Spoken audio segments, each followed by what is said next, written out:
At one point, Compton becomes a hip hop mecca. Yeah. Starting with Eazy-E. Exactly.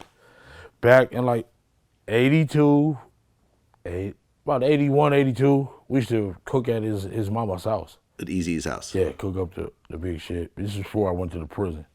We used to cook up, and he used to be in the back room playing that shit. I was like, man, that's some bullshit. I swear to God. I used to tell you, man, that shit is garbage. So once I went to the pen, I had been hearing the music all the time because they didn't have no, they only had 3 TV stations up there, so you didn't see no videos or nothing like that. I had been walking with my cassette tape, listening to this, cruising down the street in my 64. Yeah. So one of the homies came up there and said, man, what the hell Eric Wright doing? I said, man, you ain't heard that song, cruising down the street in my 64? Like, that's Eazy-E. I said, man, you got to be bullshitting. He said, yeah. So, yeah, Eazy was like, worked it with us and everything. He started off, but I thought that shit wasn't going to work, but that shit, he came up like a motherfucker. Well, Eazy-E was a Kelly Park Crip. Yeah. Was Southside and Kelly Park cool? Yeah, the whole Alondra is really cool. Okay. Yeah, the whole Alondra is all Crips.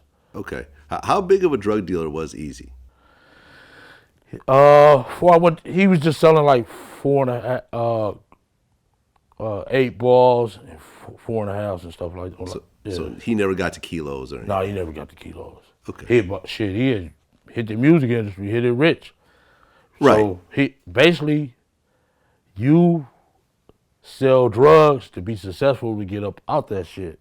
Yeah. And to get out the gang and all that shit, so you can provide for your family. Well, the kids these days are doing this shit backwards. Like Chris Breezy, what's that other dude name? What's that dude? Soldier Boy. Mm-hmm. All them dudes doing that shit backwards. They wait to get $1 million to get in the game. Right. And I feel Suge did the same thing too.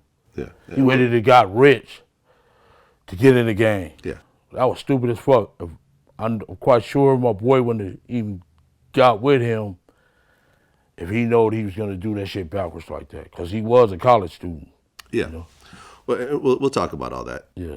So when Boys in the Hood came out, and I remember I was living in the Bay, yeah, it was like the biggest shit ever. Yeah. Because it was so different, and the production was so crazy. Yeah. With Dr. Dre and Ice Cube writing the rhymes. All it was just, it all came together like a perfect storm. Exactly. And I had never even heard of Compton.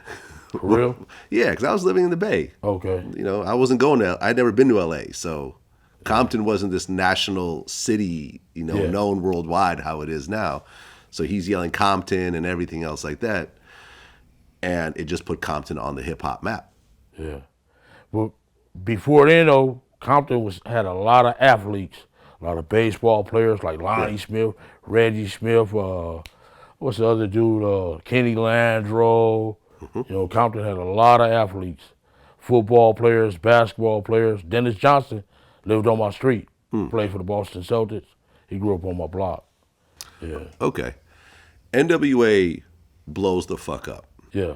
But then after the first album, Ice Cube leaves. Yeah. Then the second album comes out, and then Dr. Dre wants to leave. Yeah. And that's when Suge Knight starts to come in. Exactly. Because he's friends. I've interviewed DOC. Yeah. He talked about the whole story, how him and Suge was cool, and him and, DOC and Dre were cool. So now they come up with an idea. I think originally it was called Future Shock Records. Yeah. And now they want to basically take Dr. Dre and Michelle A into this new record company. When Dre and I decided to do this label, it was called Future Shock. That's what Dre wanted to call it. Future Shock Future Records. Shock. Yeah, or some Future Shock Entertainment, something. Okay. In the process of trying to get Death Row going, you, Dre, and Michelle A were still under contract at Ruthless. Yeah. Okay. Yeah.